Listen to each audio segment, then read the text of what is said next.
Welcome back to my quote-unquote Thomas Elimination show.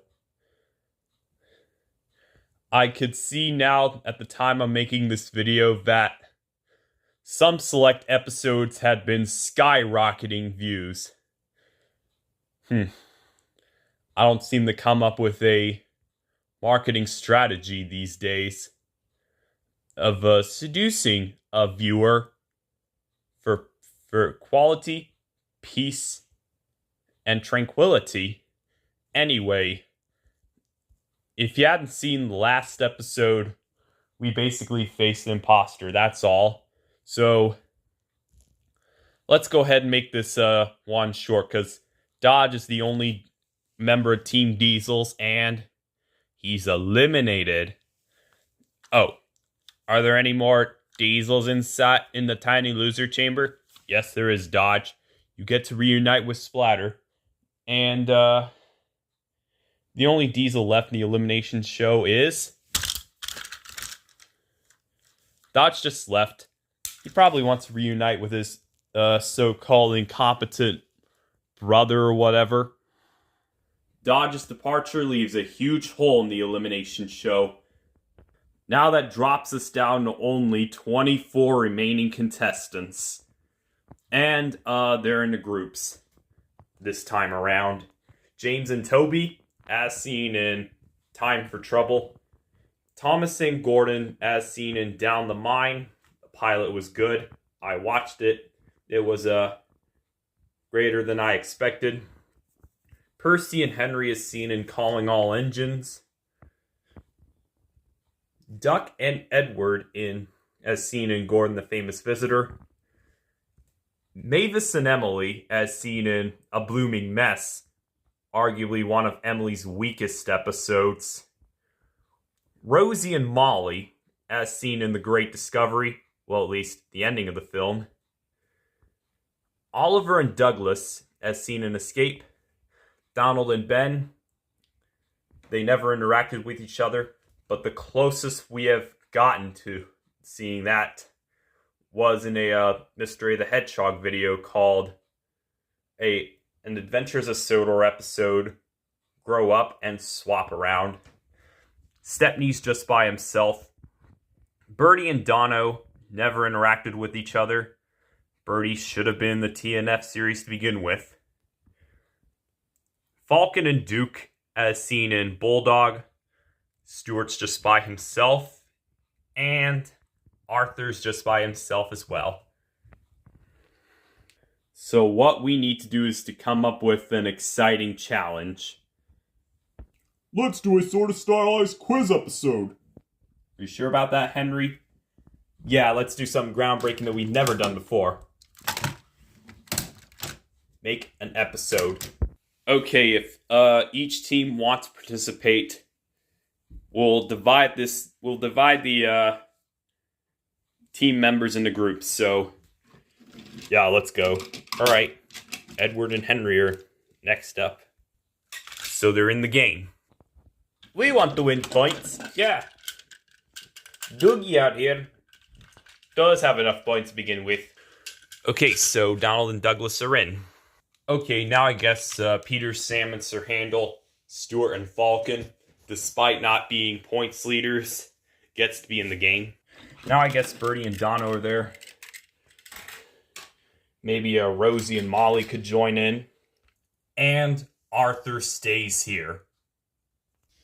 And don't worry about Thomas, Percy, Toby, and Duck. They might get episodes someday.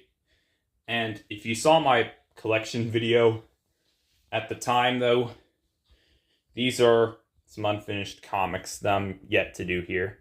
I'm immediately going to fool viewers with some things I'm yet to do. Alright, now, time for us to make an episode called Let's Make a Deal. Or something like that. Quiz! Oh, right, quiz. Almost forgot. Okay, Dono, Birdie, you need to be in this position next hand. Alright, first off, our first topic is Thomas. Who did Thomas play as in my Thomas / Four Lions parody? An incompetent Muslim named Hassan Malik, who's also a rapper slash singer. You're right, Dono. And guess who he played as in my Thomas slash Norbit parody? The titular main character, El Pero. El Pero? Sir Handel? Is that Bolt? Ese pero homosexual.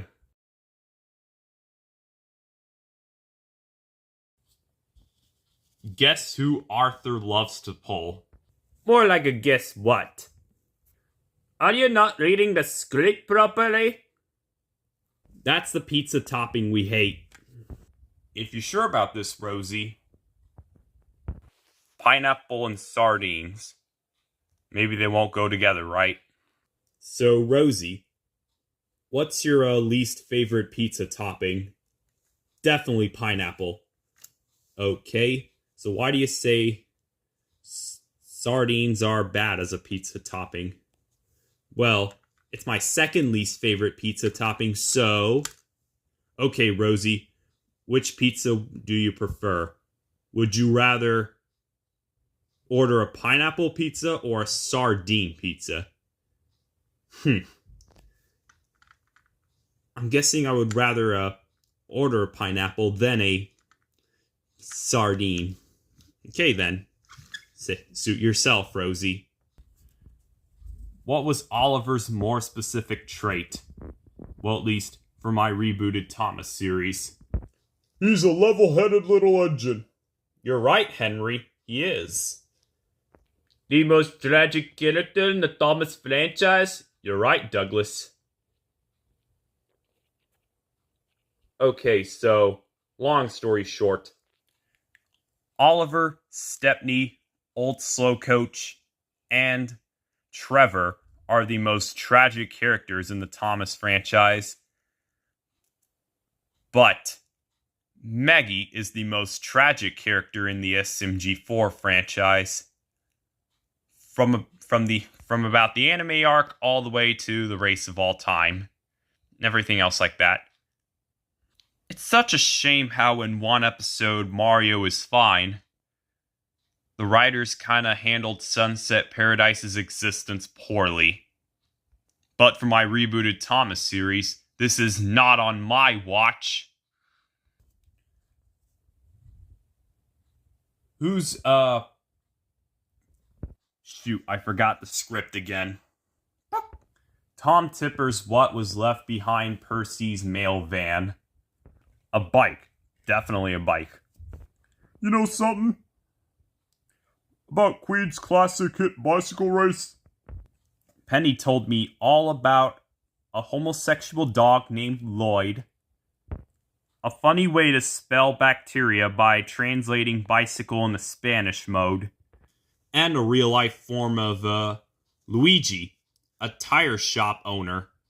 And even worse, Billy intentionally sprayed me with shit. Ugh, Colin, do we not care about general audiences anymore? YouTube is becoming a shell of its former self, that's what. Alright then. Speak for yourself. Alright, so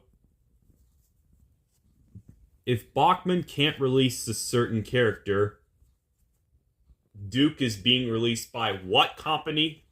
I definitely know Gato's releasing Grandpa really soon. Hoping to add to our N-scale collection here. You're absolutely right, Peter Sam. Bachman's CGI rule. Just overboarded by 57 clingy classic SMG4 fans into one Thomas YouTuber. You probably know the name of this guy that we don't talk about. Kato's releasing Duke despite the fact that he has not appeared in the show for 30 years. Don't get me started on one of those Rumor Grove songs called 30 Years Since All This Happened. 30 years it took. Okay, on my way to get canceled because of these stupid generations these days. At least we'll rewrite the lyrics and replace Fazbear's Pizza with the Sky Louis Railway. of all places, introducing a TV show like that. Alright then, a few more questions left. A lot of SMG4 fans criticize Maggie for being the Mary Sue of SMG4. Did Thomas fans also criticize Emily for being the Mary Sue of the Thomas franchise? I think, yes. She was never meant to be in our main cast to begin with. You're absolutely right, Edward. In, the Colin Frankenbach headcanon, which probably should follow in with other YouTubers' headcanons, Emily doesn't join the main cast until, like, a few seasons later. So, let me get this straight. Female Thomas characters like Daisy, Mavis, and Caroline, they were deemed controversial, weren't they?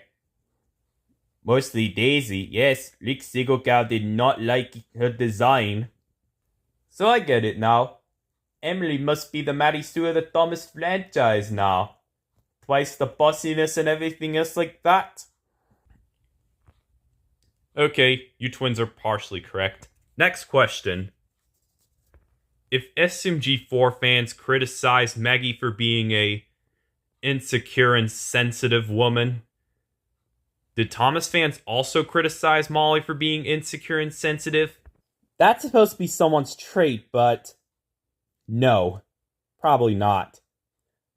I only appeared in one episode, was reduced to a background character or a minor character in less than one season, and somehow, after the Great Discovery, never appeared again.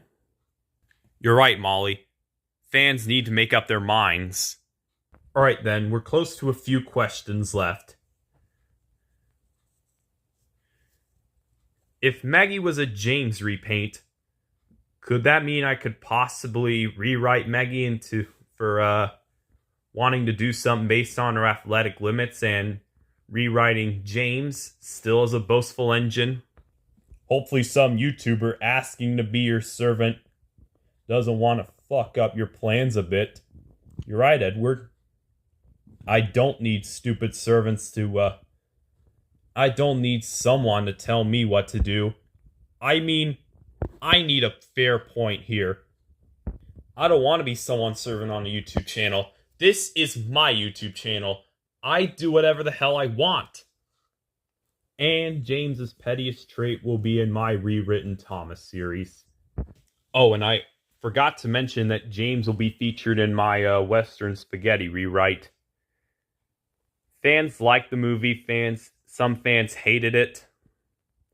Mostly because of Maggie being ruined in this film. But yeah. I'm getting the point now, blah, blah, blah. Well, for starters, some fans never saw some certain episodes, okay? This could probably be a continuity error. Speaking of continuity errors, in Mario is Fine, Maggie treats her own television show's existence poorly. There's also a continuity error in that Juan Thomas episode, It's Good to Be Gordon. Henry still needed Special Coal despite the fact he was rebuilt. This was not the first time the continuity error happened. This also happened in Thomas and the Magic Railroad, where Henry said he needed Special Coal. Yet again, he was rebuilt. Literally rebuilt. But thankfully, starting with King of the Railway, the continuity error was fixed. Also, let this be a lesson to anybody. Be a licensed critic. Okay, now, next question. Has Mavis been seen in the television series competing in any sports events? No, you're right, Donald and Douglas. She probably wasn't. Well, at least fans thought that's what a tomboy trait's supposed to be. Well, start with me. I'm a fast and free-spirited person. I already am. Which is why we wrote a whole field day episode about it. Also, next question. Has Rosie been seen competing in Splatfests? As far as you know, no. Actually, engines don't compete in sporting events. Well, at least you saw some videos. And maybe some videos might contradict realism, but that's simply clever creativity. Anyways, what inspired you to make me compete in Splatfests? Huh? Huh? Show your face, incompetent self. Well, first of all, I am showing my face. This is not new, okay? And second of all, don't you realize I'm a man? Still nothing better to do? And third of all, I got that Rosie and Splatfest idea from a Johnny Likes Spaghetti video. Okay then. Clever creativity is the answer then. Well, you might be right though. Last question. If fans heavily criticize SMG4 for focusing on story arcs, do Thomas fans also criticize Hit Entertainment for focusing on story arcs? Well, they did make story arcs, but the Britt Allcroft Company or Ghislaine Entertainment sure did. And I'll tell you, their character arcs were perfect, weren't they? But for SMG4 character arcs, or story arcs, fans push that too far. Everything else like that. I already said, let this be a lesson, anyone. Be a licensed critic. Character development critic. Okay, good job. Man. I'm 20 years old and I find nothing better to do. I forgot to mention the bonus points goes to, those who got it right, so most of these groups win 5 bonus points. Or even better, 100 bonus points for getting all the answers correct. But oh boy, Team Even just saw worse. What do you mean we saw worse? Well, when I saw your team saw worse is because you got half the answers right. Some of them probably incorrect, and some of them you probably questioned my existence, which you're starting to handle poorly, which a lot of people are starting to do these days. Alright, guys. Pack up. Yeah, let's go. I'll see you at the finish line, Birdie. Not till I see you first. Now onto the point standings. Donald is still the points leader in his team, so he's probably safe. Oliver will be eliminated somehow. Molly is, she's, gonna be 3rd place. Emily's the least in points. So, Rosie is now the points leader. Mavis is 2nd now. For Team Famous 8, they are in 3rd place now, with Henry being the points leader still, or Thomas still being low in points. For Team Narrow Gauge, Sir Handel's now the points leader, putting Duke to shame. Arthur, 220 points, but Duke is 3 points ahead of Arthur. And for Team Non-Rail, unfortunately in last place, Birdie's still the points leader, and Butch and Dono. So they won 5 bonus points, so majority of their team will be up for elimination firsthand. So deal is, Butch will leave once this elimination show ends. We'll see you in the next episode. Bye.